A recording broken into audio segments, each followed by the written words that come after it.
பூவுக்கெல்லாம் சிறகு முளைத்தது எந்தன் தோட்டத்தில். வெண்மீனெல்லாம் நிலவாய் போனது எந்தன் வானத்தில். 30 நாளும் முகூர்த்தமானது எந்தன் மாதத்தில். முள்ளில் கூட தேன் துளி கசிந்தது எந்தன் ராகத்தில். இது எப்படி எப்படி நியாயம்? எல்லாம் காதல் செய்த மாயம்.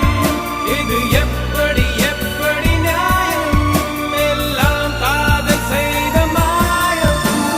பூவுக்கெல்லாம் சிறகு முளைத்தது எந்தன் தோட்டத்தில். வெண்மீனெல்லாம் நிலவாய் போனது